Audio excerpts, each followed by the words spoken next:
Sesi ke-8 pada hari ini akan menampilkan 5 orang tokoh pembentang yang arif dalam bidang masing-masing.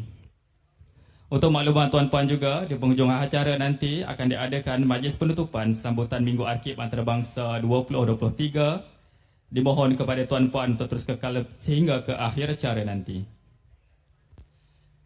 Hadirin yang dihormati sekalian, tirai seminar pada pagi ini dibuka dengan pembentangan sesi ke-5 dan ke-6 oleh 3 orang tokoh pembentang.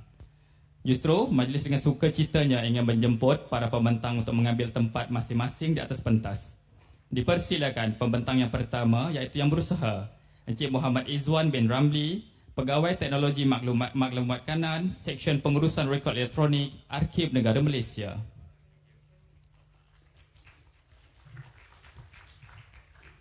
Seterusnya dipersilakan pembentang yang kedua iaitu yang berusaha, Puan Nur Azilah binti Daud, Pegawai Arkib, Seksyen Pengurusan Rekod Elektronik, Arkib Negara Malaysia.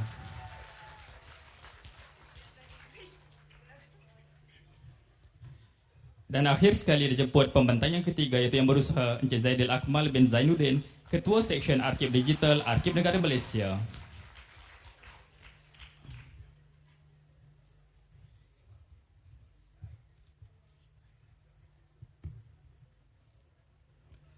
Hadirin yang dihormati sekalian, sesi kelima pembentangan hari ini akan menyentuh tajuk Pengarkiban Laman Web Malaysia, Malaysian Government Web Archive, MyGua. Justru tanpa melengahkan masa, majlis menjemput yang berusaha, Encik Muhammad Izwan bin Ramli untuk menyampaikan pembentangannya. Dengan segala hormatnya dipersilakan.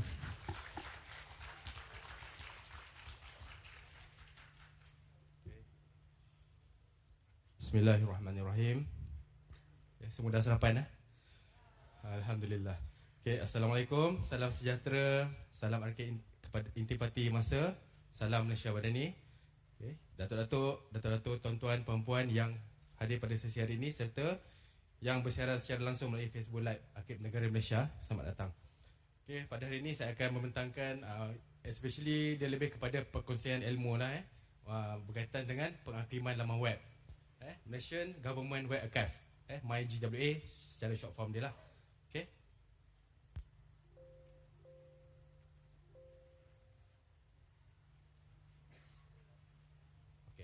Alright, so dalam sesi pembentangan saya ini kita akan ada pengenalan, objektif, pelaksanaan pengarkiban laman web, isu dan cabaran dan juga kesimpulan. Kita pergi terus. Pengenalan. Pengarkiban laman web dilaksanakan kerana kandungan laman web adalah sebahagian daripada rekod awam. Ada juga rekod awam. Tak semestinya file fizikal tu rekod awam. Kalau macam ada penerbitan, penerbitan apa semua pun rekod juga. So laman web ni pun rekod juga sebenarnya. Yang mempunyai nilai kebangsaan dan sejarah yang perlu dipindahkan ke Arkib Negara Malaysia sebagai warisan khazanah negara seperti yang termaktub dalam Akta Arkib lah. Akta Arkib Negara Malaysia 2003, Akta 629. Alright, sistem MyGua ini kita bangun menggunakan beberapa perisian sumber terbuka. So kita memang buat from scratch lah. Guna open source seperti web crawler dengan juga open webback. Kita guna open webback tu sebagai main engine dia lah untuk kita paparan laman web. Dia mesti ada viewer. Viewer dia tu kita guna open webback. Alright, yang kemudian membentuk satu sistem pengarkiban laman web secara menyeluruh lah. Web crawler ni dia crawling lah. Bila kita nak crawl kepada sesuatu website tu kita perlukan crawler. So crawler ni ada macam-macam lah tools yang kat luar sana. Nanti kita akan tengok slide akan datang ni, kita akan tengok crawler apa yang ada. Dan juga dia berfungsi untuk crawl dan menyalin laman web, sesuatu laman web lah. Tak kira laman web apa, jawab awam ke, bernama kandun, persetujuan ke dan sebagainya. Janji dia laman web dan boleh diakses melalui internet. Macam tu konsep dia. So dia crawling tu dia akan crawling daripada A sampai habis lah. Maksudnya dia tak ada, dia subjektif. Tak semestinya sejam, tak semestinya 2 jam. Mungkin mengambil masa 2-3 hari, mungkin mengambil masa 4 ke 5 hari. Bergantung kepada rangkaian internet kita dan juga kesediaan portal yang dekat agensi tu sendiri. Mungkin website dia kalau kata down tu memang tak ada akses lah. Kalau macam dia ada masalah internet slow, mungkin dia akan nanjak lah. So lagi lama lah crawling tu akan berjalan.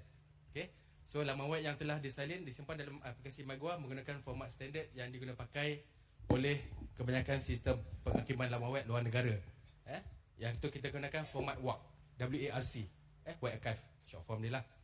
Format WARC ni digunakan mengikut standard ISO 28500 2009 seperti yang dinyatakan dalam IIPC, International Internet Preservation Consortium.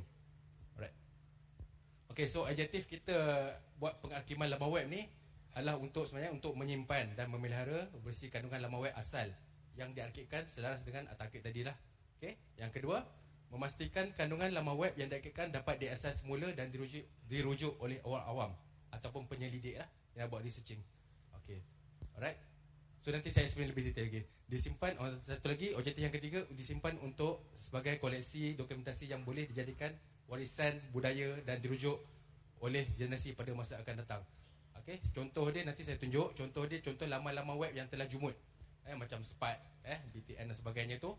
So kalau kita sempat crawl, so nanti dari 10 tahun 5 tahun ni, walaupun laman web tu dah tak ada, dah tak wujud, kita masih boleh akses, kita masih boleh tengok melalui portal MyGua. Okay, so, lupa saya nak cakap. So MyGua ni kita boleh akses melalui mygwa.arcade.gov.my. mygwa.arcade.gov.my. So kita boleh tengok kat situ. So portal ni dia tak perlu subscribe lah, tak ada pembayaran, dia free. Boleh tengok bila-bila masa. So kalau laman web tuan-tuan puan ni yang ada tu, tu kita dah scroll lah. Yang tak ada tu kita masih lagi dalam proses scrolling. Sebab ada banyak agensi penjawat awam. Kalau ikutkan keseluruhannya kita ada 31,000 lebih agensi penjawat awam. Kalau ikutkan lah, termasuk sekolah-sekolah semua tu lah, kalau ada laman web lah. So banyak lah. So kita akan crop secara berkala. Okay. Alright. Okay, sebelum saya pergi kepada MyGua yang portal MyGua, sistem MyGua ni. So ini contoh lah, contoh yang sebelum kita bangunkan MyGua, kita tengok UK Web Archive. So kat sini kita tengok dia punya interface lah. Interface, dia punya landing page, dia punya browsing, macam mana dia browse dia punya website yang dia archive dekat UK Web Archive. So dekat sini kita akan tengok. Okay, kat sini kita tengok dia punya apa yang dia crawling, macam ni alphabetical. Kat sini kita tengok dia punya date, dia macam schedule. So ini adalah tarikh yang dia crawl web archive tadi. So web archive tadi macam saya crawl pada hari ni, so dia akan maksudnya lepas habis scrolling tu dia akan simpan tarikh hari ni punya website. So nanti dalam 10 tahun 20 tahun akan datang, kalau kita nak crawl, contoh ni web archive, kita akan klik daripada tarikh ni. So dia bergantung kepada tarikh yang saya crawl. So crawling ni is manual lah. Manual dan boleh juga secara automatik. Nanti saya akan explain. Okay, next. Ini Australian Web Archive. Ini kita punya benchmark lah. Kita tengok UK Web Archive, kita tengok Australian Web Archive. So masing-masing ada method, masing-masing ada dia punya strategi masing-masing. Macam ini kita tengok dia berdasarkan subjek. Dia berdasarkan subjek. So dia listingkan dia punya crawling ni. Ni semua ni work semua ni. Ini adalah work ni. Kalau klik ni dia akan paparkan laman web yang di crawl tu. So dan sebagainya. Okay, kalau next. Okay, ni ialah Singapore Web Archive. Cuma ni gambar lama, so mungkin sekarang ni mungkin dah tukar dia punya interface. Tapi ini untuk Singapore. So dia berdasarkan kategori. Dia crawl, dia simpan crawling website dia berdasarkan kategori. Macam tadi subjek kan, ini berdasarkan kategori. So ini adalah paparan dia punya instance dia. Maksudnya bila klik ni dia akan paparkan laman web tu lah. Pada tarikh sekian-sekian dia klik, dia akan papar laman web yang dia crawl tadi. So kita akan ada contoh nanti dalam saya tunjuk. Okay. Alright, okay. Ini interface MyGua. So kat sini saya tak adalah buat demo. Demo ni dia ambil masa sikit. So kat sini saya dah print screen siap-siap. Dalam slide ni tuan-tuan boleh tengok. So kita tengok kat sini MyGua ni, interface MyGua. Kita ada standard kat depan ni, ada carian. Carian ni maksudnya kalau contoh nak cari Kementerian Perpaduan Malaysia, type perpaduan, kita search, dia akan keluar lah perpaduan. Contoh macam banyak masa kita dulu arkib dekat Motek. So Motek tu banyak saya crawl. So kalau type pelancongan, dia akan keluar instance dia. So kita klik-klik sampai kepada view laman web yang kita crawl pada tarikh sekian-sekian. Nanti saya tunjuk contoh nanti. So kat sini laman web ni kita adalah dia punya menu-menu dia. Saya tak payah tunjuk lah. So dia senarai berkenaan MyGua, manual pengguna, soal lazim dan sebagainya. Kita boleh tengok kat situ. Tuan-tuan boleh akses lah mygua.arcade.gov.my. Okay. Alright. Okay, ni bila kita searching, contoh macam kita tengok kat sini, saya type Arkib Negara. So bila saya searching kat Arkib Negara dekat main screen tadi tu, dia akan paparkanlah apa-apa berkaitan dengan Arkib Negara, laman web yang saya dah crawl. So Arkib Negara dia akan keluar lah. Contoh Arkib Negara lah. Kalau macam contoh kita crawl kesihatan, dia akan keluar lah website KKM, website COVID-19. Nanti saya ada contoh. Masa pandemik itu saya banyak crawl website-website yang berkaitan dengan pandemik lah, especially COVID-19, website info sihat, data emosi dan sebagainya. Ada nanti saya tunjuk. Dia punya print screen ni lah. Okay, so kita akan nampak listing dia kat sini. Okay, okay. Sebelum tu kita buat juga selain daripada tu kita buat juga berdasarkan sumber dan subjek. Kita buat juga, kita gabung. Kita ambil sikit daripada UK Archive, kita ambil sikit dia punya idea daripada Australian Archive. Kita tengok juga daripada Portuguese Archive dan sebagainya. So kita bangunkan kita punya acuan sendirilah. Sebab kita buat open source kan. So kita ikut keperluan kita. Okay, macam tu. So kat sini kita tentukanlah kategori dia apa, subkategori dia apa, subjek dia apa. Contoh kalau macam website saya keluar website MF, saya letak bawah ekonomi. So dekat sini adalah subjek yang dalam MyGua. Okay. Okay, next. Alright. Okay, ni kalau dia juga dalam MyGua ni dia ada juga carian terperinci. So carian terperinci ni dia ada bagilah by sumber ke, by URL atau by tajuk, by subjek, subkategori dan sebagainya. So kalau sini, kalau saya search by sumber, saya type kesihatan, macam saya bagi contoh tadi kan, kesihatan. Sini tak nampak lah. Kesihatan ni saya akan nampak terus website yang saya dah pernah crawl. Macam kat sini, ni website moh.gov.my. Bawah tu mysihat.gov.my, myinfosehat.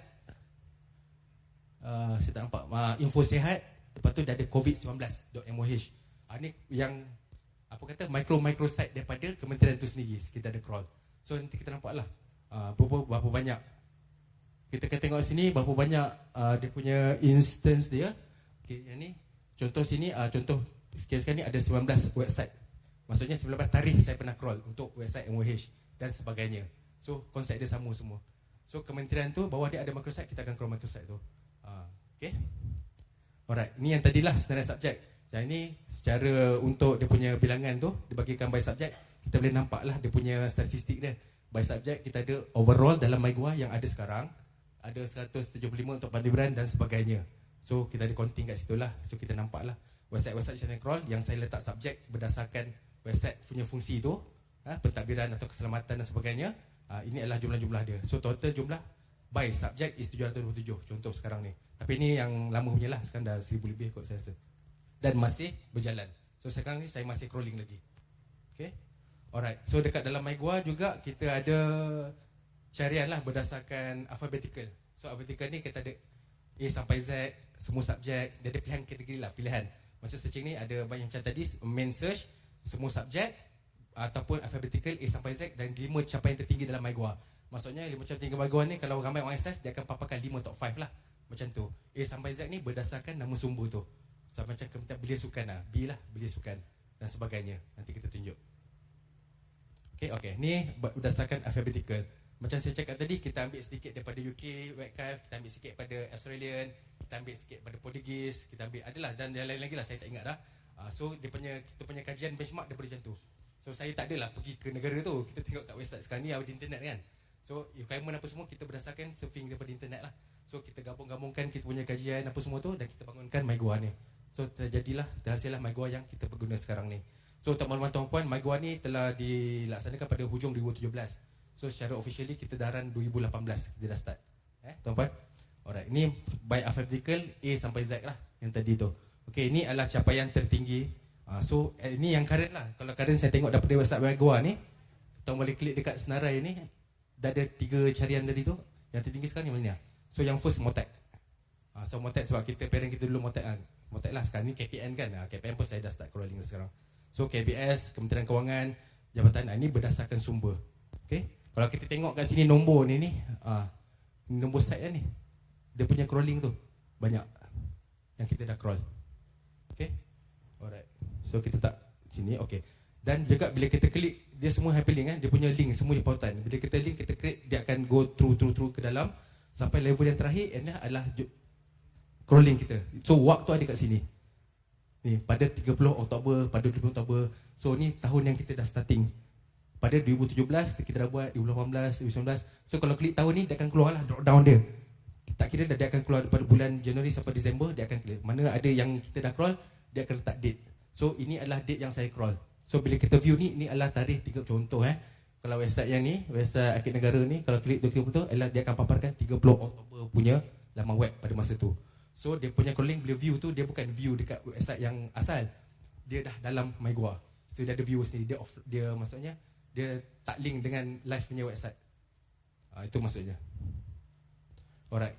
Ini adalah basically ini dekat admin punya site lah. Ini cara-cara yang macam saya crawling lah. Saya buat schedule. schedule dia by frekuensi ini.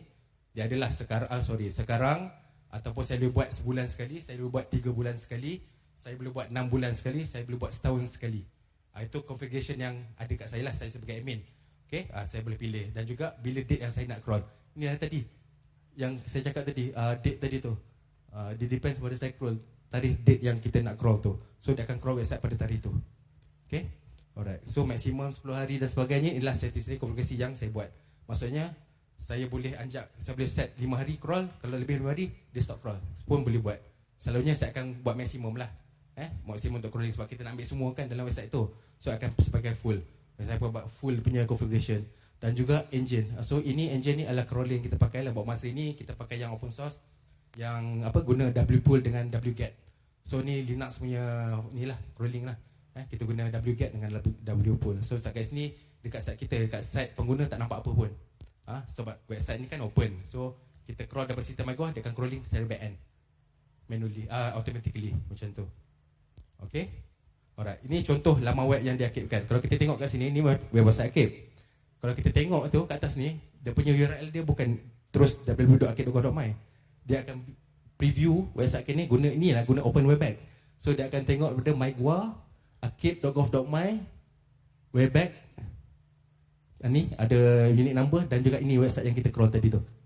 Ini adalah berdasarkan tarikh, bulan dan masa kita crawl. So paparan ni adalah di dalam laman web MyGua, bukan directly daripada laman web live. Okay, ni website akib, ni contoh. Okay, ni Jabatan Latihan Khidmat Negara. Kalau kita tengok ni memang tak ada lah. Kalau tuan-tuan pergi kat Google type, memang tak wujud dah website ni, sebab ada jumut kan. So kita ada. So website ni kalau kita buka, macam ni gambar lah. Tapi kalau tuan-tuan buka, tuan-tuan boleh klik mengenai JLKN, hal ehwal ni. Dia punya drop down menu dia sama macam kita surf laman web asal. Dia bukan simpan gambar, bukan. Dia bukan capture print screen gambar. Dia capture website tu sendiri dengan structure dalam dia sekali. So bila kita surf dekat MyGua ni, contoh laman web yang saya ni, kita boleh klik menu-menu tu sama macam website asal. Klik sampai ke konten kandungan. Kalau contoh dia ada penerbitan, ada kan penerbitan kan, kadang 8 tahunan ke apa, kalau dalam tu sistem kau akan ambil sekali kopi.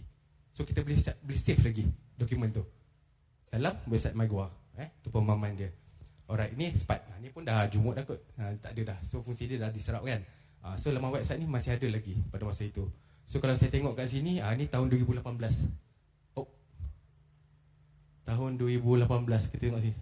Dia punya unit dia 2018. Bulan 7, 25 bulan 7 2018. Itu masa saya crawl lah. So tarikh tu. So ni website ni sama juga macam saya cakap tadi. Benda ni is dynamic. Maksudnya you boleh klik rail, bus, menu-menu kat sini kan. About SAPD, SPAT apa semua tu, kita boleh klik, kita boleh layar macam laman web asal. Tapi sekarang kalau kita pergi kat Google Chrome ke, type www.spat.gov.my, memang tak jumpa lah, sebab dah tak ada. So itulah kepentingan laman web ni, kita crawl. So bila kita crawl ni, dia secara tak langsung dia adalah pemindahan lah. Pemindahan secara automatik lah yang kita bangunkan ni. Secara automatik, tak perlulah agensi tu nak print screen website dia kan. Mungkin pada dulu saya tak pasti macam mana dia print screen dalam PDF ke ataupun sebagainya. So tu kaedah tu rigid. So sekarang ni bila kita ada teknologi web archiving ni secara online, so kerja-kerja tu menjadi mudah lah. So nak access pun mudah, nak crawling pun mudah. Macam tu. Okay, ni contoh Nakma ni berkaitan dengan COVID lah, masa pandemik itu. So kita ada crawl website Nakma, kita ada info sihat. Tuan-puan tengok yang ni bukan live ini daripada MyGua ni. Tengok URL atas tu. So boleh klik dia punya menu-menu dia. Contoh macam website info sihat, banyak infografik yang KKM buat masa pandemik itu. Dia banyak kan buat infografik dia kan. So benda tu, so MyGua pun crawl sekali. Kita boleh tengok sekali infografik itu. Mungkin pada suatu hari besok COVID-19 ni website ni mungkin dah tutup, kita tak tahu kan. Dia 10 bulan akan datang tutup, tapi kita masih boleh akses lagi. So apa yang penting kat sini, sebenarnya benda-benda ni penting untuk tujuan untuk akan datang lah. Maksudnya untuk anak-anak kita sekolah pun nak buat research, untuk penyelidik. So ini adalah salah satu lah, bukan semua, salah satu kaedah kita nak retrieve balik maklumat-maklumat pada masa itu. So kita tak tahu kan 20 tahun kan pandemik, kadang orang sekolah pun tak tahu tu pandemik COVID-19 benda kan. So cara nak tengok secara dalam filing.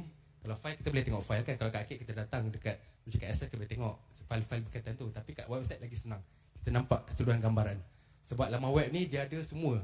So bila laman web ni dia ada semua, maksud saya semua tu, fungsi-fungsi apa-apa aktiviti ada dalam jabatan tu, semua dia letak kat website. So bila kita tengok website, kita tahu apa fungsi jabatan tu ataupun kementerian tu, agensi tu. So mudah kita nak tengok. So bila kita dah crawl laman web ni, beza dengan kita tengok file, kena baca satu-satu. Kalau laman web ni kita boleh gambarkan secara general. Oh, jabatan ni buat apa, macam tu. So maklumat dia semua tu. Macam contoh apa, pengurusan tertinggi siapa ketua jabatan dia, apa visi dan misi dia pada masa tu, dia punya apa penerbitan yang dia telah terbitkan pada waktu itu, termasuk yang macam saya cakap tadi lah, infografik semua ada dekat dalam website tu. Kita boleh search je. Yang ni penting. Kalau website tu lagi, kita boleh akses lagi. Itu pun tak tentu. Kadang admin jabatan kadang bila dah banyak sangat konten, kadang dia remove. Dia keluarkan daripada website dia. So hilang lah. Sebab masalah storage dan sebagainya. So dekat sini kita boleh nampak lagi penerbitan-penerbitan ataupun dokumen-dokumen yang dia upload dalam website tadi, macam contoh laporan dan sebagainya, kita boleh akses. Guideline yang daripada contoh website KKM banyak lah. COVID-19 tu banyak-banyak panduan yang dia buat kan, selain infografik itu masih boleh download lagi kat situ. In case kalau laman web tu dah tak ada nanti pada masa akan datang. So itu kepentingan dia lah yang saya nak cuba sampaikan. Alright. Ni website. Ni COVID-19 punya website. Sebab KKM tu buat banyak pasal COVID ni. Yang ni saya cakap ni, ini ada banyak. Garis panduan apa semua ni semua ada PDF punya dokumen. Ada infografik lah, infografik. Bila klik sini sebenarnya akan papar banyak infografik yang dia buat, yang gambarkan kartun kan. So yang garis panduan ni, dia punya garis panduan lah, yang paperwork yang dia buat tu semua dalam ni. So dalam ni bila kita buat web archiving, konten dia tu pun kita grab sekali. Bukan setakat website saja, sampai ke level dokumen. So nanti contoh dah tutup, COVID-19 ni dah tak ada. So kita boleh akses, kita boleh download lagi dokumen. Macam saya cakap sebelum ni. So kita boleh akses lagi. So yang penting ialah akses lah. Kita simpan. So dia lah juga sebagai rekod lah. Alright, ni yang baru ni COVID now. Ini statistik lah. Ini pun kita crawl juga. Kita crawl juga, kita simpan. Ni contoh tuan. Okay, saya tak lama ke sini sebab masa terhad. Okay. So apa yang kita buat bila kita ada mengawal, kita ada promosi dan publicity lah. So kita akan ada, kita akan ada lah taklimat pengusaha rekod serta awam. Kalau ada taklimat serta awam, kita akan masukkan elemen MyGo tu untuk bagi penerangan. Okay. Juga kita ada persidangan sebelum ni di Sabrika di Singapura, yang tu Puan Gori Puan Gori semalam ceramah kan. Puan Gori pergi, dia bentangkan mengenai MyGo. Dia dapat sambutan yang baik lah antara Institut Asia Tenggara yang punya program web archiving. Okay, yang Malaysia lah. So kita dah buat juga. So tak adalah kita ketinggalan. Singapura jiran kita pun dah buat, kita pun dah ada lah. Okay, seminar Majlis Hizti ni kita masukkan lah pembentangan. Macam hari ni kita ada seminar tamasa ni, kita masukkan 5 orang, kita nak maklum kat semua untuk perkongsian ilmu lah, knowledge sharing. Alright, so Facebook Live kita pernah ada 25 Mac 2021 tu, kita adalah buat demo. Macam masa Facebook tu memang saya buat demo lah. So demo tu macam cantik sikit, boleh nampak kan UI dia, klik-klik macam ni. Pembentangan ni tak nampak lah, tapi tuan-tuan boleh surf sendirilah dekat laman website MyGo tadi. So dekat wiki punya website pun kita dah update lah Initiative of Archiving. Kita masukkan Malaysia apa semua tu, kita letak kat situ. Juga kita pun saya pernah lah sekali dengan sesi pengajaran kolaborasi bersama industri lah. Ini dengan UTM Puncak Perdana. Ini dengan, saya tak pasti ada wakil UTM, dengan Dr. Farah Diana. Tu saya liaise dengan dia lah, untuk kursus web archiving untuk student dia. Alright, ni juga bersama Dr. Farah Diana juga, kita ada kerjasama dengan UTM Puncak Perdana untuk persembahan di persidangan tahunan Dublin Core Metadata Initiative DCMI. Tajuk dia Best Practice Metadata Users in Web Archiving. Ni online lah. Tapi yang bagi talk tu Puan Dr. Farah Diana lah. Tapi saya feed dia punya info lah dekat doktor tu. Alright, ni yang My Wiki tadi lah. Wiki tadi kita dah masukkan. Kita letak lah MyGo web archiving, tahun kita buat, apa yang kita pakai, sikit-sikit lah. Sebanyak kita dah update kat situ. So yang ni memang kita kata lah, Malaysia memang dah buat lah web archiving. Alright, ini yang sesi Facebook Live tadi bersama dengan Puan Gori. Ini tahun 2021 lah. Okay, yang ni masa ni memang saya buat demo macam ni. Saya buat demo sekali sistem. So nampak jelas sikit lah. Macam ni masa Omsat kita tak boleh nak buat demo, tapi tuan-puan boleh surf sendiri lah, dengan bersama dengan Puan Gori. Alright, ini satu. Ini dengan sesi pengajaran ni dengan student lah, student Dr. Farah Diana ni, moderator ni, bahagian pengusaha maklumat UTM Mara, pada tahun 2021 juga, Jun 2021.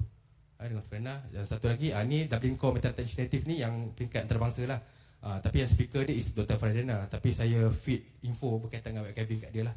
Yang ni pada Oktober 2021 persidangan ni. Ni besar lah kot. Yang tu. Okay. Alright, tu pesan. Okay, kita pergi kepada isu dan cabaran. Saya ada masa lagi Ustaz? Ada masa lagi? 5 minit lagi? Alright. Okay, isu dan cabaran ni, okay, basically bila kita cerita pasal sistem, of course lah, storage. Sebab MyGoa ni bila kita crawl, dia memulakan storage yang besar. Sebab standard average MyGoa yang saya crawl satu site dalam 20 ke 30 gigabyte GB. Bukan megabyte GB. Satu site sekali crawl 20 ke 30 GB. Depends kepada website tu. Kalau besar, banyak konten, besarlah dia. Kalau macam sikit, mungkin dalam 700 MB, 500, 600 MB macam tu. So kebanyakannya memang main gig lah, gigabyte besar. So kita kena pastikan storage tu tersedialah dekat akid negara. Okay, alright. So macam isu kedua, firewall lah. Bila kita crawl memang laman web tu open. Tapi bila kita crawling, kita gunakan engine crawling yang saya cakap tadi tu. Kadang-kadang agensi punya firewall dia block. Dia detect macam ada kan ada apa macam access macam berterusan apa tu, firewall automatic block. Sebab dia nak polisi kan, polisi kat firewall tadi ada kan block. So mungkin lepas ni kalau tuan-tuan perempuan yang ada kat sini mungkin boleh maklum kan dengan pegawai apa bahagian pusat maklumat dan sebagainya, kita boleh kalau boleh kita whitelistkan lah URL mygoa.akid.gov.my. Especially kita sedang buat dalam surat perkeliling am lah, kita untuk sebarkan kat pihak awam untuk benda-benda perkara ni lah, untuk web archiving ni. So nanti kita akan hantar. So nanti kita akan minta lah agensi-agensi pihak awam whitelistkan URL MyGoa lah untuk memudahkan kita crawling. Kalau tak nanti kena block. Kita nak crawl kena block, dapat first page je, klik-klik tak jalan. Itu firewall punya kerja lah. So kita akan minta jasa baik Kementerian atau Jabatan nanti akan whitelistkan URL MyGoa ni nanti. Alright, so JavaScript untuk masa sekarang JavaScript ni ada masalah sikit lah. Dia tak boleh nak grab maklumat tu. Especially yang dalam galeri foto dia pakai flipping book dan sebagainya. Tu ada kekurangan sikit lah. Itu teknologi lah dengan dia. Dan juga programming dan sebagainya yang saya cakap tadi. Alright, ini adalah web crawler yang saya cakap tadi. Dekat open source berlambak ada macam-macam. Kita guna wget dan wpool. So kat sini kita ada kajian lah. Kita tengok mana yang suitable untuk MyGoa pakai. So kita akan implement dalam MyGoa lah pada masa akan datang. Alright. Okay, tool patches ni biasalah. Patches ni kita kena buat lah. Boleh IT ni patches kita kena kemas gini. Kalau ada tools lain kita kena kaji apa sebagainya. Juga viewer ni kita pakai OpenWebAC. Memang satu ni kita pakai standard OpenWebAC. So content dia dalam format WAP tadi. Okay, storan server dan SSL sebagainya seperti biasalah. Ini kalau macam PTM pergantian webmac ni biasa well versed lah benda ni. So saya tak boleh explain lah. Alright. Okay, ni contoh lah cabaran kita dapat. Kita kena tu 2021 dulu. Kita ada biasalah bila ada website portal ni orang akan try test kan, hacking dan sebagainya. Contoh macam ni SSH brute forcing ni dia try lah nak login MyGoa menggunakan SSH. So kita dapat tahu, kita detect kat log kita apa semua tu. So apa kita buat, kita kena tambahkan lah patches, security patches lah, especially sebelumnya patches dan sebagainya. Kita kena kemas kini lah macam tu. So dia tak lagi lah daripada hacking ni tu normal. Alright. Okay, ni SSL kita guna HTTPS SSL ni kita implement kat MyGoa. So sekarang ni pun senang. Bila kita nak implement SSL ni, kita minta kat MyGPKI je, free je. Tapi MyGPKI yang bayar, bukan kita bayar. So kita guna SSL dia, kita implement kat kita punya portal. Macam tu lah kita buat. Okay. Alright, ni pengusaha perubahan. Kita tengok ni, of course lah kita kena fikirlah berkaitan dengan storage lah. Especially MyGoa ni dia lebih kepada storage dan juga RAM, memory. So perlukan memory yang lebih. Sebab kita sekarang buat masa ni kita tak clustering, kita satu server je. So bila kita nak crawling tu, macam saya satu masa saya boleh crawl dalam 10 ke 15 crawling satu masa. Saya tak boleh lebih, nanti server hang. Sebab masalah memory peak memory peak dan sebagainya, CPU dan sebagainya. So itu dia. Dan juga dokumentasi ni kita kena simpan lah, manual dokumen teknikal dan sebagainya. Ini memang standard lah. Kalau kita PTM kita tahulah benda-benda ni kita simpan. Untuk sebabkan kita ni guna sama, kita akan bertukar kan. So kalau bila ada pengganti dan sebagainya, mudah untuk dia sambung. Okay. Alright. Subject matter expert, bidang pengurusan rekod, pentadbiran akid, pengurusan memorial, termasuk pengembangan laman web yang saya cerita tadi. Dan juga TOT lah, macam saya kat session pengurusan rekod elektronik, memang ada 2 PTM. So macam saya menjalankan MyGoa, khidmat nasihat pengurusan rekod elektronik. Macam saya juga terlibat dengan DDMS. Semalam saya buka booth kat luar tu, kalau nampak saya luar tu jaga juga. So boleh lah, at least kalau saya tak ada besok, ada backup lah seorang lagi. So kita ada kesinambungan lah kat situ. So itulah maksud saya, change management tu kena ada lah. Tak boleh kita keluar orang lain tak tahu kan. So kena ada backup kita juga. Alright. So macam dah setengah jam. Okay, kesimpulan. Okay, mesti setengah jam. Saya ada setengah jam, saya boleh bercakap panjang. Okay, kesimpulannya, sistem MyGoa ni merupakan sistem pengarkiban laman web yang penting dan amat berguna dalam memudahkan proses pemindahan kandungan laman web, rekod laman web tadi tu secara dalam TLN. Semua ni melalui internet. So agensi tu tak perlu buat apa pun. Apa dia buat, kalau ikutkan macam saya cakap tadi, dia perlukan whitelistkan je URL MyGoa tu. So the rest semua dekat Arkib. So tak perlu install agent kat server, tak perlu.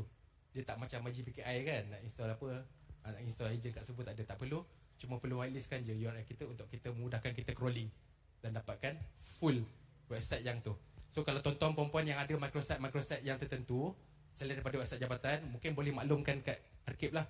Dekat Arkib mungkin tuan-tuan boleh email kepada Arkib, webmaster@arkib.gov.my ataupun mygoa.arkib.gov.my ataupun spre@aliasarkib.gov.my untuk minta kita crawl laman website micro. So laman website micro ni kan macam khusus untuk fungsi-fungsi kan, selain daripada website macam contoh Arkib Negara Malaysia. So dia ada juga laman web micro. So kalau macam tu, kalau tuan-tuan perempuan ada website micro, boleh maklumkan begini, kita akan crawl. Macam KPDN kan, dia ada Asian Consumer dan sebagainya.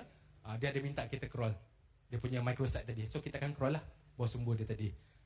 So seperti saya cakap tadi, untuk memastikan laman web yang dekat ini dapat diakses. Fungsi dia untuk akses pada masa akan datang. Itu je tujuan dia.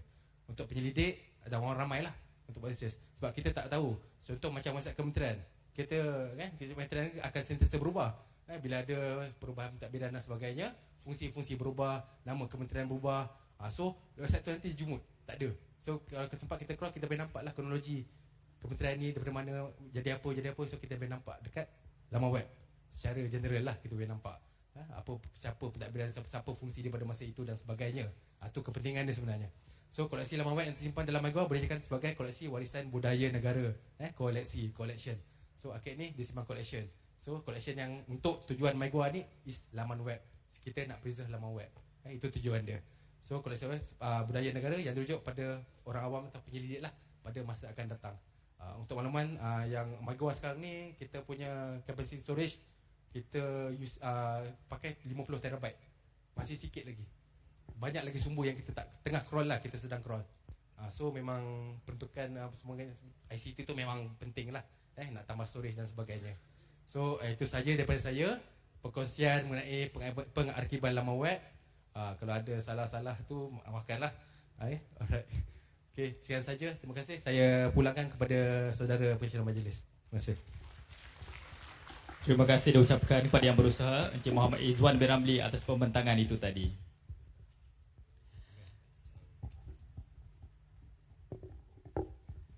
Hadirin sekalian, selesai sudah sesi kelima pembentangan kita pada pagi ini. Majlis diteruskan pula dengan sesi ke-6 pembentangan yang akan menyentuh tajuk pelepasan rekod digital, satu kewajipan. Majlis dengan sukacitanya ingin menjemput yang berusaha Puan Nur Azilah binti Daud untuk menyampaikan pembentangannya. Dengan segala hormatnya, dipersilakan.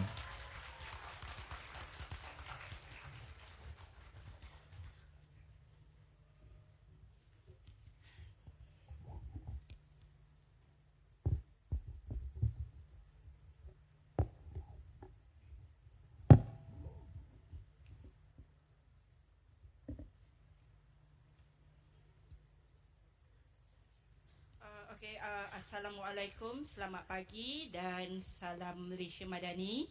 Saya Nora Zila binti Daud, dikenali dengan Nora, dari Seksyen Pengurusan Rekod Elektronik. Bermula saya nak ucapkan ribuan terima kasih lah kepada tuan-puan, supporter saya yang kat belakang tu. Terima kasih banyak. Okay, feeling ada supporter. Dan terima kasih kepada bos saya, pengarah saya yang memberi saya ruang untuk berada di pentas. Okey, tak apa, tenang yang kat belakang tu okey, saya akan sampaikan dalam masa 20 minit sepatutnya. Sepatutnya saya punya sesi sampai pukul 9.50, tapi sekarang pun dah 9.35. Saya punya slide ni memang sangat ringkas, dan saya akan ringkaskan lagi untuk tuan-puan. Okey. Okey, sebelum tu saya nak tanyalah kepada tuan-puan, okey, untuk melepaskan saya punya darah gemuruh ni, saya nak tanya dulu tuan-puan lah. Okey, sebelum tuan-puan tanya saya tanya tuan-puan dulu. Okey. Okey, sebelum tu saya nak buat sedikit disclaimer lah, penafian. Saya bukan marah, tapi suara saya memang macam marah. Okey, macam ada sedikit intonasi garang lah, tapi saya tak garang. Okey. Untuk tuan-puan, saya nak tanya dulu, di kalangan tuan-puan yang berada di sini, yang seramai lebih kurang 200 peserta, yang tak termasuk daripada webinar, daripada kita punya FB Live, saya nak tanyalah, berapa orang di kalangan tuan-puan yang dah pun melaksanakan pelupusan secara rekod elektronik? Ada tak? Belum. Okey, apa kekangan tuan-puan yang menyebabkan tuan-puan tidak melaksanakan lagi pelupusan rekod elektronik? Saya tanya soalan. Tak tahu? Tak tahu. Okey. Kalau kata pelupusan rekod konvensional fizikal tu pernah buat tak? Pernah. Dia sebenarnya untuk makluman tuan-puan, pelupusan rekod elektronik ni dia sama sahaja. Cuma yang membezakan kita adalah pelupusan ni menggunakan borang yang berbeza. Okey, kalau kata pelupusan rekod yang konvensional ataupun fizikal menggunakan borang sedia ada, borang arkib sedia ada, tetapi yang untuk rekod elektronik pun menggunakan borang sedia ada. Cuma borang untuk rekod elektronik kami menggunakan borang arkib 3 untuk yang mempunyai jadual, dan yang borang arkib 10/08 bagi yang tidak mempunyai jadual. Okey, itu sahaja yang membezakan kita lah. Jadi selepas ini tuan-puan balik ke pejabat, Isnin ni boleh mohonlah untuk pelupusan rekod elektronik. Tapi apa jenis rekod yang boleh dibuat pelupusan, saya akan tunjukkan sekejap lagi. Okey, ini skop pembentangan. Harap sempat untuk di cover sehingga jam 9.50 ya puan. Okey, skop pembentangan saya akan tengok kepada pengenalan kepada rekod elektronik. Okey, punca kuasa mungkin saya tak berapa nak sentuh sebab Cik Syarudin dan juga Puan Gauri telah sentuh semalam dari segi akta dan perundangan, dan keperluan pelupusan rekod elektronik, JPR, agensi jabatan yang telah mempunyai. Okey, ini saya akan bagi kredit lah kepada saya punya teammate. Faedah melaksanakan pelupusan rekod elektronik dan kepentingan pelupusan rekod elektronik secara amnya lah. Okey. Dan untuk makluman tuan-puan, slide saya ni akan takkan berhenti, bukan tak berhenti, tapi saya akan sambung kepada Encik Zaidil untuk dari segi penyambungan dari segi penyimpanan lah rekod di arsip negara. Okey, pengenalan kepada rekod elektronik. Yang pertama, untuk makluman tuan-puan, rekod yang diterima secara rasmi atau yang dikeluarkan oleh mana-mana pejabat awam, maknanya tuan-puan punya pejabat lah, ataupun jabatan yang dihasilkan secara digital, maknanya yang diwujudkan secara asalnya dalam bentuk bond digital, atau yang dihasilkan melalui proses pendigitalan, digitization, iaitu yang tuan-puan guna sekarang, yang selenggara dan dicapai dengan menggunakan perkakasan elektronik. Okey, kita kena ambil maklumlah apa jenis perkakasan elektronik tu, iaitu rekod yang dihasilkan secara elektronik termasuklah dalam bentuk cakra padat. Sekarang ada lagi ke cakra padat? CD, DVD, disket ada lagi? Okey, disket mungkin ada lagi, tapi media ataupun pelayan ataupun dia punya device mungkin dah tak ada.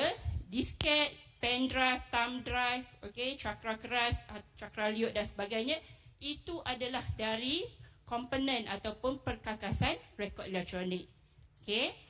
Untuk makluman tuan-puan juga, sistem untuk rekod elektronik hendaklah direka bentuk supaya rekod sentiasa boleh diakses. Tapi kita tak bolehlah nak membayangkan perkakasan ni akan sentiasa ataupun berpanjangan selama-lamanya. Kerana dulu kita ada dalam bentuk CD beralih kepada disket, dan mujur sekarang ni CD masih lagi diguna pakai walaupun ada beberapa pelayan yang ataupun device yang dah pun tidak digunakan di mana-mana pejabat. Okey, walau bagaimanapun kita kena tengok juga pen drive ataupun thumb drive tu berapa lama tempoh hayat yang bakal kita gunakan selepas ini. Okey, tapi itu bukanlah di bawah bidang kuasa kami. Itu kita tengok kepada peralihan teknologi semasa. Okey, ini termasuk migrasi ke sistem keperisian yang berbeza yang dipaparkan semula dalam bentuk emulasi atau mengemukakan semula rekod dalam apa-apa cara lain pada masa hadapan. Untuk makluman tuan-puan, slide saya ni saya dah cramkan dan saya cuba simpelkan bagi pemahaman kita bersamalah. Okey, sistem rekod elektronik hendaklah berupaya untuk menampung semua jenis rekod yang mengandungi ciri-ciri yang dikenal pasti. Ini yang termaktub dalam Malaysia Standard, iaitu kesahihan, keandalan, keutuhan dan kebolehgunaan. Dan untuk makluman tuan-puan juga, sistem rekod elektronik hendaklah mempunyai kefungsian yang membolehkan melaksanakan dan menyokong proses pengurusan rekod. Okey, ialah sebab kita sekarang ni semakin dalam ke arah menuju ke arah penggunaan rekod tanpa kertas ataupun paperless dalam pewujudan Digital Document Management System ataupun RMS, okey, DDMS. Okey.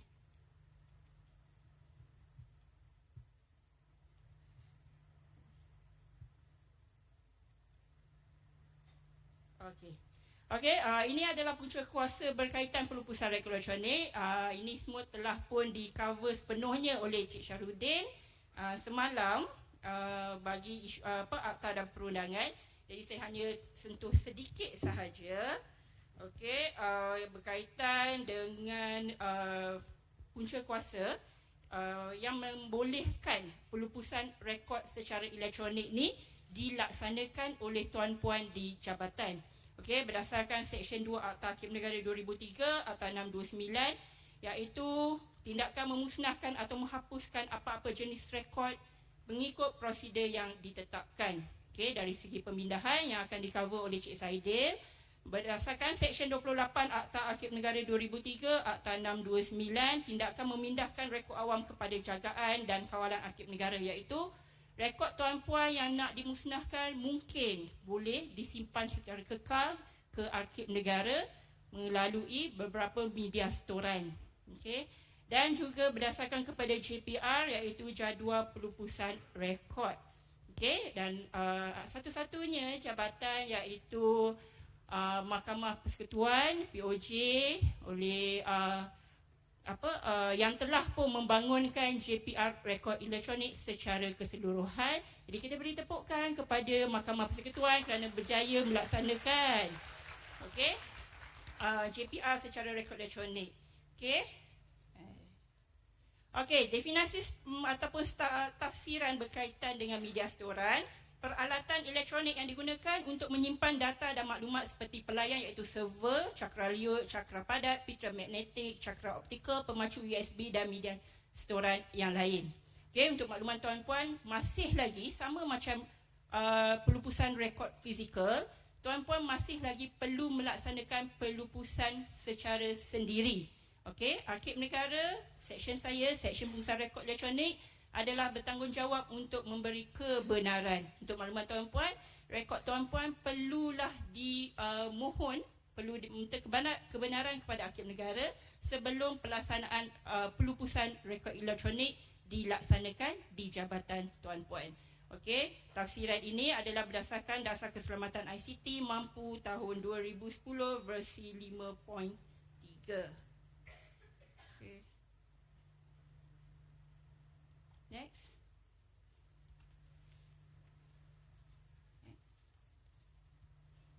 Okey. Ini tata cara pelupusan rekod elektronik, melalui kaedah media storan. Rekod digital di dalam media storan adalah seperti laporan tahunan, akta perkeliling, garis paduan dan lain-lain terbitan rasmi.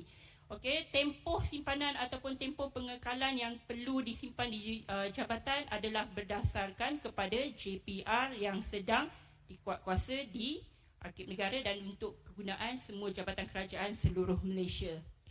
Kalau kata JPR maklum tempoh simpanan adalah 7 tahun, maknanya kaedahnya sama terpakai untuk jenis-jenis rekod digital yang disebutkan.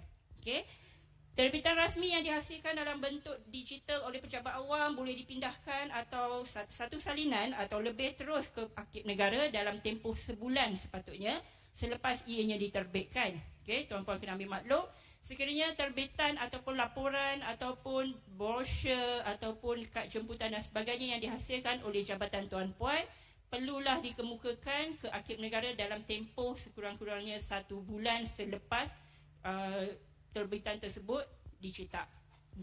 Dan sekiranya terbitan tersebut dicetak dalam bentuk elektronik ataupun dalam bentuk digital, permohonan tersebut juga bolehlah dimajukan ke seksyen pengurusan rekod elektronik bagi tujuan pelupusan. Pelupusan bukan musnah ya, pelupusan untuk kita simpan secara kekal di Arsip Negara. Dan untuk makluman tuan-puan juga, laporan tersebut perlulah diasing mengikut folder untuk memudahkan kami lah dari segi penyimpanan. Okey, mengikut tahun, bulan dan sebagainya berdasarkan kesesuaian ke atas setiap rekod digital tersebut. Okey. Dan seterusnya, rekod berkenaan hendaklah dihantar ke Seksyen Arsip Digital Arsip Negara Malaysia untuk tujuan pemeliharaan kekal di sistem Archival Management System AMS. Okey, ini di bawah tanggungjawab Seksyen Arsip Digital di bawah sediaan Encik Zaidil Akmal lah. Okey, pembentang kita yang ketiga. Okey, ini adalah rekod yang perlu tuan-puan laksanakan untuk tujuan pelupusan. Okey, kalau kata nak buat pelupusan lah, bukan nak kata lah, kita memang kena buat pelupusan. Tak kira lah sama ada rekod fizikal ataupun rekod digital. Next. Okey, keperluan pelupusan rekod elektronik. Okey, seperti yang termaktub di bawah kuasa Seksyen 27 Akta Arsip Negara 2003 Akta 629. Arsip Negara akan memberi kelulusan. Kami hanya akan memberi kelulusan sekiranya ada permohonan dari tuan-puan. Kalau tuan-puan tak mohon, kami tak boleh nak beri kelulusan kepada mana-mana pejabat awam yang mengambil tindakan pelupusan ke atas jenis-jenis rekod yang terdapat dalam jadual, iaitu JPR lah, sama ada dimusnahkan atau dipindah ke arsip setelah tamat tempoh simpanan dan tamat tindakan. Dengan ini, pejabat awam hendaklah memohon kebenaran pelupusan rekod yang dinyatakan dalam JPR, jadual pelupusan rekod atau rekod yang tidak dinyatakan dalam JPR kepada arsip. Sama. Okey? Macam mana tuan-puan melaksanakan pelupusan rekod konvensional, rekod fizikal, macam tu jugalah tuan-puan melaksanakan pelupusan secara rekod elektronik. Sama sahaja. Okey? Next. Okey? Ini yang saya maklumkan sebentar tadi, kaitan rekod JPR yang dibangunkan oleh Pejabat Ketua Pendaftar Mahkamah Persekutuan Malaysia. Okey, ini antara satu-satunya jabatan yang ada di Malaysia yang mewujudkan ataupun menerbitkan JPR yang khas berkaitan rekod elektronik. Jadi tak berapa jelas yang saya sekelkan, yang saya bulatkan warna merah tu. Okey, saya nak memaklumkan kepada tuan-puan dari segi tindakan pelupusan. Okey, tindakan pelupusan untuk JPR yang dinyatakan, sebab mana-mana rekod yang nak dimusnahkan akan terbahagi kepada 3 peringkat lah, sama ada untuk dipindah bagi simpanan kekal arsip, untuk tujuan pemusnahan ataupun diarsipkan, sama ada dalam bentuk MyGual macam Encik Izzah maklumkan tadi, ataupun archive online, ataupun mana-mana media storan yang bersifat kekal di jabatan. Okey, ataupun sekiranya tuan-puan di jabatan yang mempunyai rekod yang telah di-migrate ataupun yang telah dimigrasikan ke dalam bentuk elektronik. Okey, maknanya dari segi laporan yang saya sebutkan tadi, laporan, data, rekod dan file-file mana-mana yang telah pun di-convert atau di-migrate ke dalam bentuk elektronik. Okey, tuan-puan perlu maklumkan kepada Arsip Negara bagi kebenaran pelupusan. Okey, rekod yang dipindahkan ke Arsip Negara yang dibulatkan tadi, yang dibulatkan di depan ni, okey, adalah antara jenis-jenis tindakan pelupusan yang terdapat dalam JPR rekod elektronik. Okey, next. Ini bagi BSN, Bank Simpanan Nasional. Okey, JPR urusan fungsian yang mereka wujudkan rekod berkaitan dengan rekod elektronik, iaitu berkaitan dengan terminal layan diri, mesin deposit tunai CDM, cash deposit machine. Tindakan pelupusan yang dinyatakan dalam jadual ni sama seperti rekod fizikal, iaitu rekod dimusnahkan selepas tamat tindakan dan tempoh simpanan 7 tahun di BSN dipatuhi. Samalah. Okey, ini adalah antara inisiatif yang dibangunkan oleh jabatan yang ingin memastikan rekod-rekod mereka tidak ada satu pun yang tertinggal, okey, apabila melaksanakan pelupusan. Okey. Okey, seterusnya next.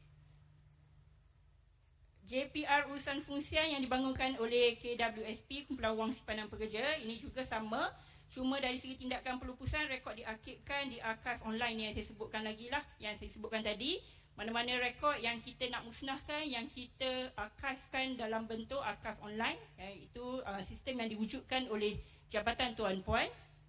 Okey, di mana tempoh untuk pengekalan yang diperlukan dalam jadual adalah 2 tahun sahaja.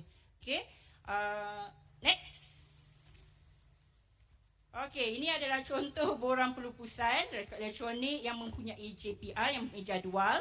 Okey, kita akan gunakan borang Arkib 3/08. Okey, saya tak dapat nak memperincikan ataupun menjelaskan setiap satu item di borang ini.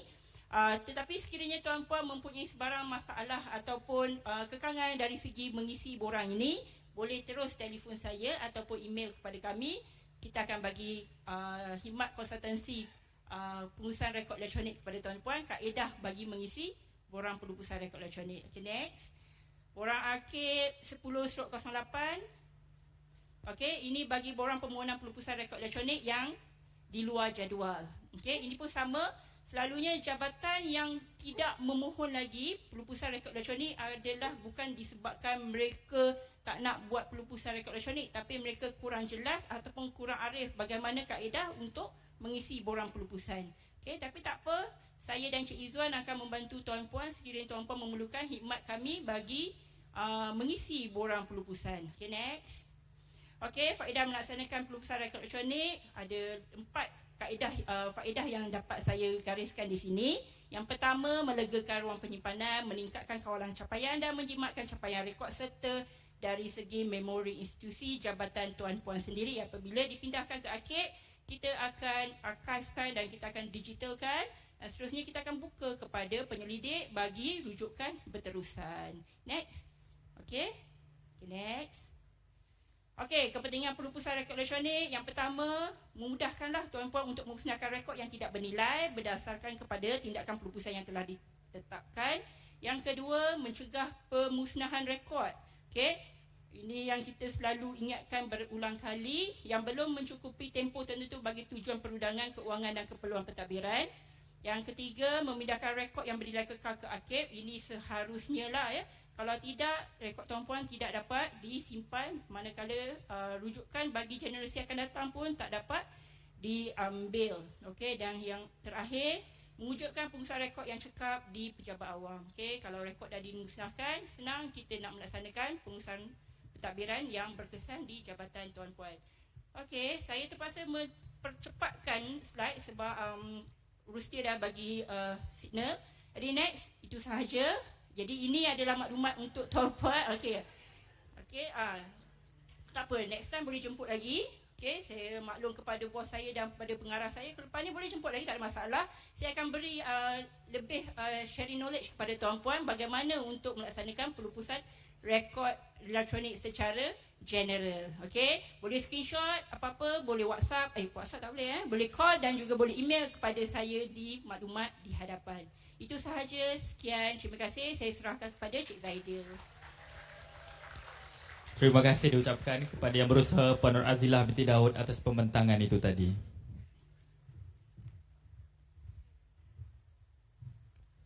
Hadirin yang dihormati sekalian, sesi ke-6 pembentangan pada pagi ini diteruskan lagi dengan menjemput Yang Berusaha Encik Zaidil Akmal bin Zainuddin. Dengan segala hormatnya, dipersilakan.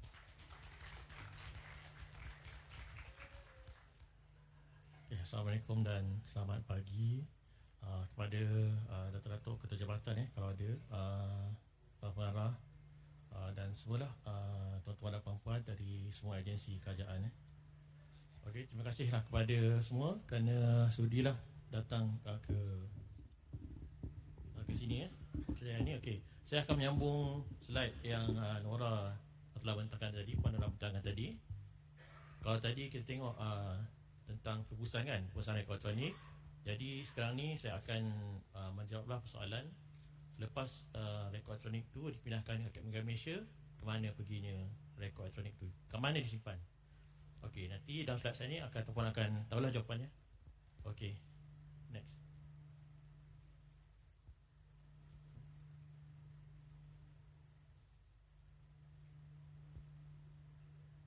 Okey, seperti yang pernah kata tadi sistem data yang terlibat untuk pelupusan rekod elektronik ialah sistem pentadbiran, business system, sistem pengurusan elektronik seperti RMS, sistem pengurusan dokumen digital seperti JOE, HDMS dan juga media storan.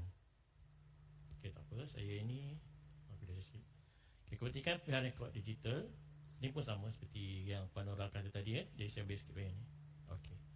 Ciri-ciri rekod yang dipindahkan ke Arkib Negara Malaysia.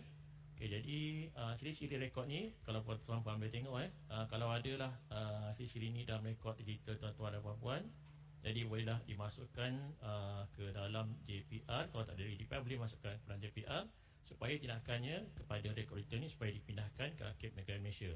Okey, kita tengok bersama apakah kumpulan rekod yang ciri-ciri rekod yang akan dipindahkan ke Arkib Negara Malaysia. Okay, yang pertama, bukti punca kuasa dan dasar sesuatu pejabat awam melaksanakan operasi pentadbirannya. Contoh ialah sejarah penubuhan, pentadbiran, penstrukturan, tugas dan fungsi suatu pejabat awam. Jadi inilah contohnya seperti kalau pentadbiran ni contohnya adalah seperti contohnya adalah seperti rekod bila tuan-puan pindah ke pejabat, tuan-puan pindah ke Putrajaya. Jadi ada laporan dan sebagainya. Jadi yang ini adalah pentinglah kepada Arkib Negara Malaysia dan perlulah dipindahkan ke Arkib Negara Malaysia.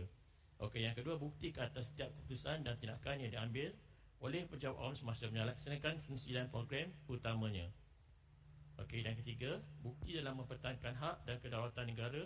Contoh bukti daripada aspek sejarah, kedudukan dan penemuan. Okey, ini terutamanya jika ada yang terlibat dalam contoh bukti yang terlibat dalam persepadan negara dan negeri.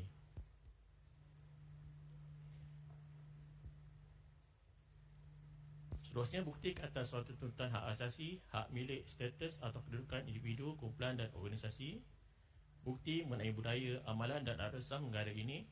Contohnya mengenai sejarah atau latar belakang suatu acara atau upacara, individu atau orang perseorangan. Dan yang akhir sekali adalah bukti dalam hal-hal berkaitan masyarakat. Contohnya pemberian perlindungan kepada masyarakat atau rekod-rekod yang menyatakan keadaan, status dan kondisi suatu aktiviti-aktiviti yang dilaksanakan oleh kerajaan yang menyumbang serta memberi perlindungan dan faedah kepada generasi sekarang dan akan datang. Okey, lepas ni tuan-puan boleh tengoklah slide ni kalau ada yang berkaitan. Okey, jadual perubahan rekod elektronik adalah satu jadual yang disediakan oleh agensi untuk rekod fizikal dan digital. Ia akan menentukan sama ada rekod dipindahkan, disimpan di jabatan atau dipunahkan selepas rekod tertentu. Okey, jadi dalam JPR ni akan memudahkan tugas tuan-puan lah. Jika ada banyak rekod dalam agensi tu, dengan adanya JPR ni akan memudahkan tuan-puan untuk mengasingkan rekod dan seterusnya dipindahkan ke Arkib Negara ataupun dimusnahkan. Punca kuasa pelubusan seperti presenting yang sebelum ni dah ada cakap pasal pelubusan. Jadi saya hanya ulang sekali lagi lah seksyen 28 yang berkaitan dengan pemindahan, iaitu rekod yang dihasilkan secara elektronik hendaklah dipindahkan dengan segera ke Arkib Negara apabila rekod itu tidak lagi aktif.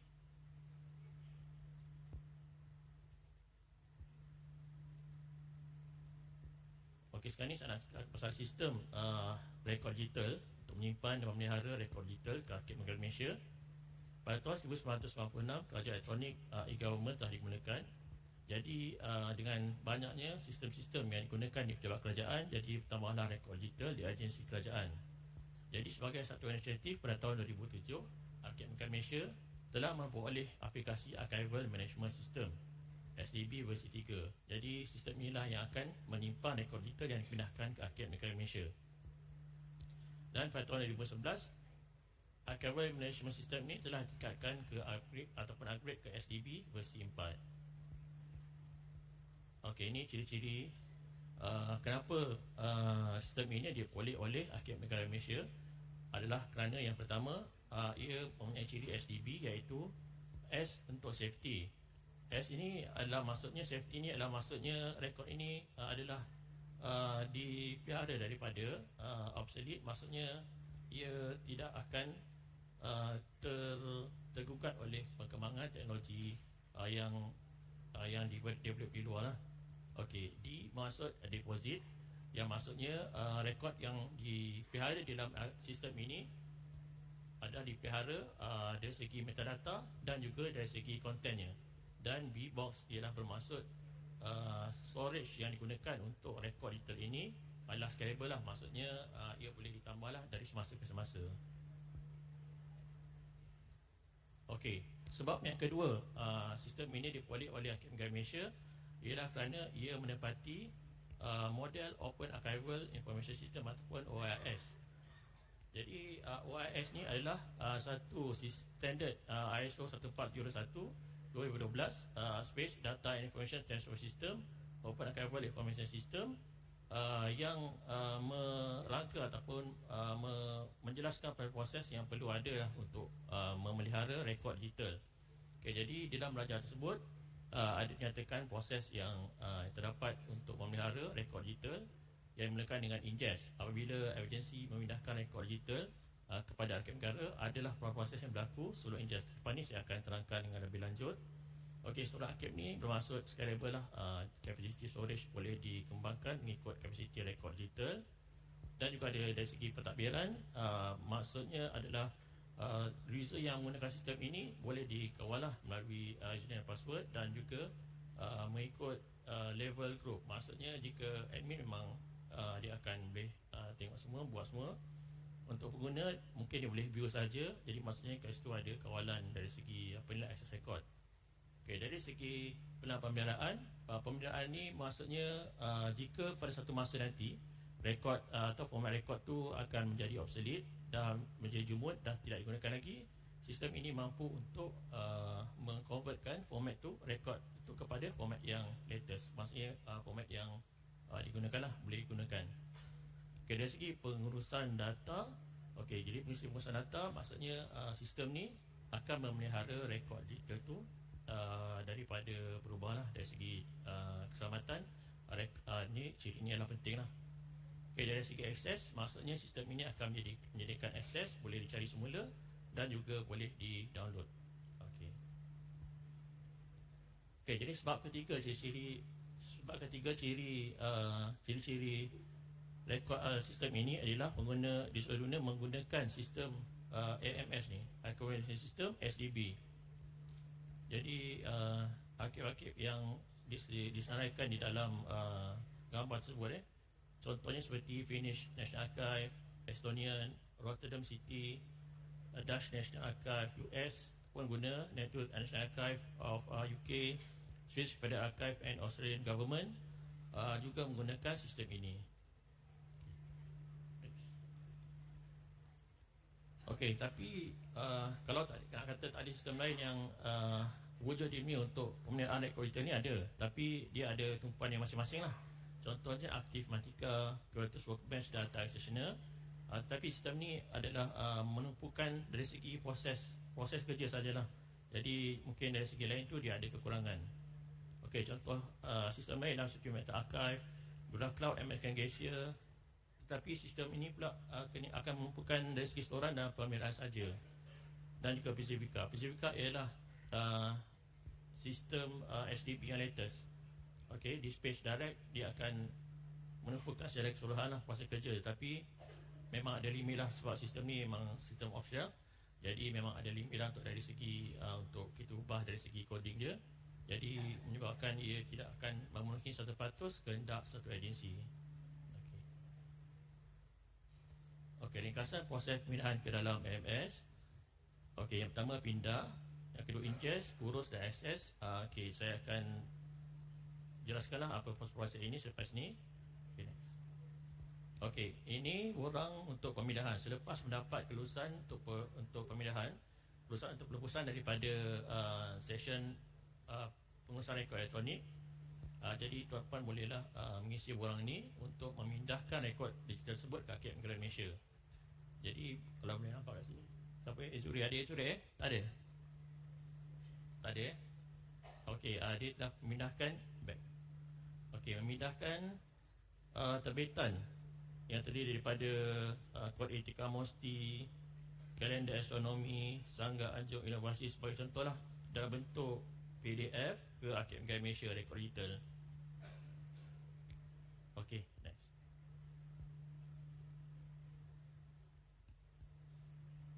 Okey, export data AIS daripada SPRM kepada SIP. Okey, ini apa pula kan AIS ni? Bukan AIS lah. Yang AIS ni maksudnya Archive Injection Standard.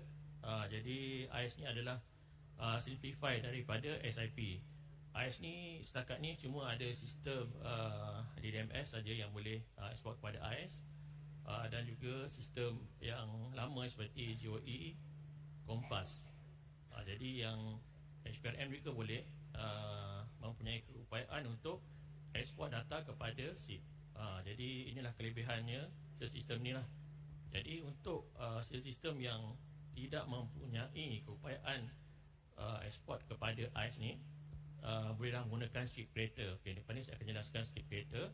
Tapi yang untuk memudahkan lagi, sangat mudah adalah untuk melengkapkan sistem kepada sistem yang boleh, modul yang boleh mengeksport rekod tersebut kepada AIS. Okey, jadi ada dua komponen utama AIS tersebut, adalah satu content dan yang keduanya adalah file AIS. Jadi itu dia punya hasil dia akan buka boleh dekat SIP creator tu, lepas tu dia akan convert kepada SIP creator, kepada SIP. Okey, next. Okey, ni SIP creator. Okey, bagi sistem yang tidak mempunyai keupayaan untuk mengekspor kepada AIS, jadi boleh pakai SIP creator ni. Jadi kat situ kita nampak daripada agensi kerajaan ekspor kepada AIS. Kalau tak ada AIS, pakai SIP creator yang seterusnya itu. Daripada SIP creator ni akan generate submission information package, dan kemudian dia bolehlah dipindahkan kepada Akademi Malaysia. SIP creator ni percuma boleh dipasang di agensi ataupun di lewat kerajaan lah. Dia boleh secara percuma. Okey, next. Okey, ni rupa SIP creator, interface dia. Okey, next. Okey, ini dia punya interface SIP creator ni. Apabila dah dihantar borang tersebut, kami akan semak borang pemindahan tu, tengok semak dulu apa rekod digital yang akan dipindahkan, dan kemudian dipulangkan kepada jabatan. Kami akan sertakan sekali accession number, dan yang keduanya ialah agency code. Jadi ini kami akan beri bersama dengan surat kebenaran untuk pemindahan lah. Jadi agency code dengan accession number tu akan dimasukkan ke dalam script creator ni untuk menghasilkan, mengenerate untuk menjadikan SIP file. Okey, lepas ni saya tunjuk next.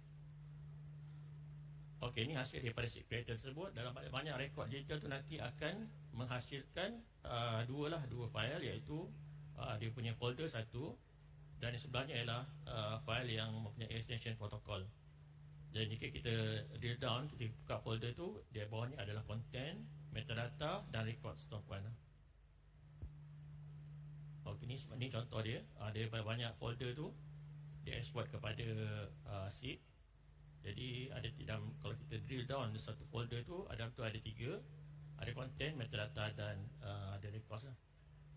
Okey, dan actually-nya di bawah folder content tu adalah record detail tersebut. Okey, proses seterusnya adalah ingest.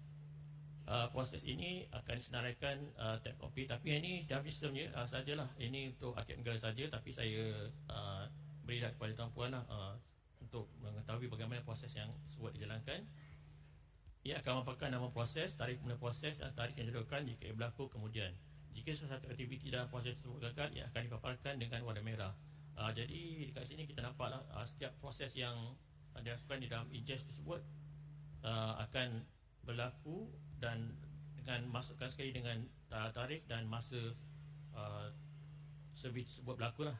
Okey, kita tengok kat sini ada banyak proses, mula daripada start, waiting, running, complete, reports. Jadi kat bawah tu kita boleh tengok apa proses yang terlibat dalam dia sebenarnya. Ada copy, virus check, dan itu metadata integrity check, content integrity, characteristic, store file, store metadata. Ada banyak proses lain yang terlibat dalam tu, tapi semua proses ni dilakukan dalam server lah. Kita nampak dalam mata kasar, kita hanya nampak dia punya proses tu, ghost tu, status bar sama dia complete, ataupun kalau macam dia tak berjaya, dia akan keluar error, jadi merah.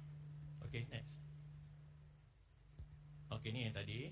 Ok, next. Ok, lepas ingest tu kita boleh akses balik record kita tadi.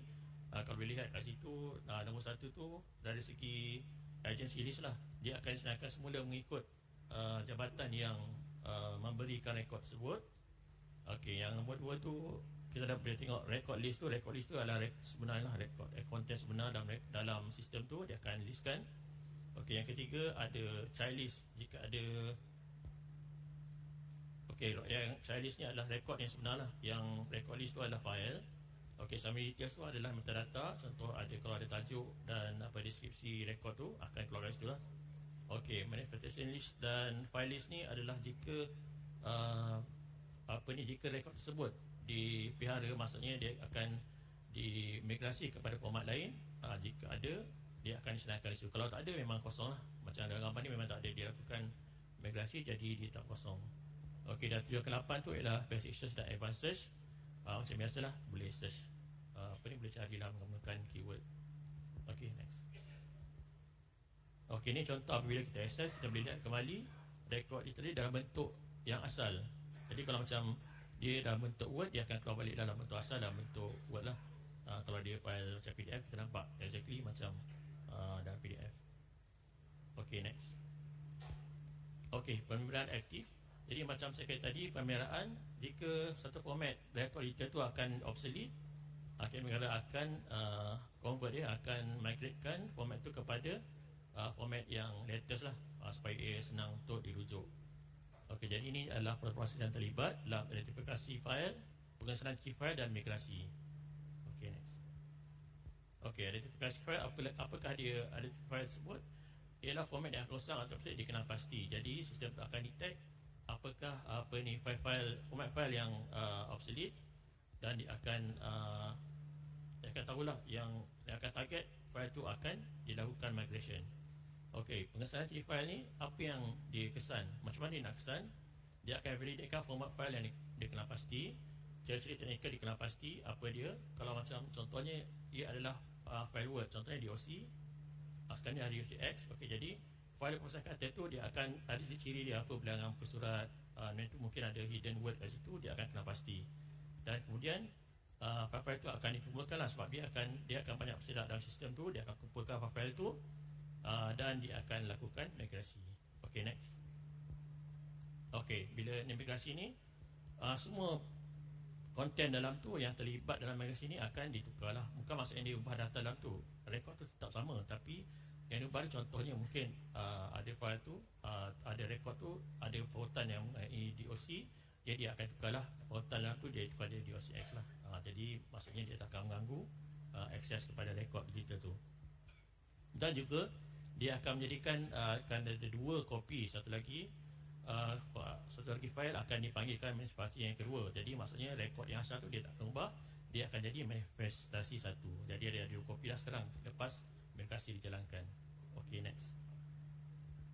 Okey, ni adalah cabaran lah untuk pejabat dan agensi kerajaan dan tanggungjawab untuk pejabat awam juga ya. Yang pertama, JPR, menjadikan JPR elektronik. Kalau tak ada lagi, bolehlah memulakan untuk membuat fikir lah untuk menghasilkan JPR elektronik. Dan yang kedua, meningkat upaya sistem. Jika ada sistem yang menyimpan terutamanya yang jika menyimpan rekod yang penting, bolehlah upgrade sistem tersebut supaya ia dapat dieksport kepada AIS ataupun menggunakan SIP creator. Yang ketiga, menjadikan kemudahan penyimpanan untuk rekod digital. Okey, jadi maksudnya storage ni hendaklah di maintain, melakukan penyelenggaraan supaya rekod-rekod tersebut tidak rosak ataupun tidak diubah dan boleh dipelihara untuk jangka masa yang panjang. Dan akhir sekali ialah menggunakan format rekod yang kekal bertahan. Jadi menggunakan rekod yang terkini dan yang bertahan lama lah. Untuk file-file AV seperti file video, memang ia bertahan lama seperti format MPG dan format WMV, memang dia bertahan lah. Tapi mungkin ada format lainnya tu memang kurang bertahan lah. Seperti kita tengok pun macam file DOC pun sekarang dah jadi DOCX, dan masa depan mungkin ada format yang lain kan. Jadi sedahatnya gunakan format yang lama bertahan lah, kalau kita mampu lah. Okey, next. Okey, sekian saja, itu saja soalan dari saya. Terima kasih. Assalamualaikum. Terima kasih diucapkan kepada yang berusaha Encik Zaidil Akmal bin Zainuddin atas pembentangan itu tadi. Hadirin yang dihormati sekalian, selesai sudah pembentangan kita untuk sesi yang kelima dan keenam. Oleh kerana kesuntukan masa, kita tidak dapat menjalankan sesi soal jawab. Namun begitu, sekiranya tuan-puan mempunyai sebarang soalan, tuan-puan boleh menuliskan soalan tersebut atas kertas dan menyerahkannya kepada pihak urus setia. Tuliskan juga nama dan email tuan-puan. Majlis akan berterehat selama 15 minit untuk sesi minum pagi sebelum kita beralih ke sesi ke-7 dan ke-8 seminar pemilihan rekod negara pada pagi ini. Untuk makluman para hadirin sekalian juga, terdapat 5 klinik konsultasi dan 1 booth jualan buku terbitan Arkib Negara Malaysia yang dibuka di ruang legar Dewan untuk kemudahan tuan-puan. Para hadirin sekalian diminta untuk kembali semula ke Dewan ini pada jam 10.25 pagi. Sekian, terima kasih.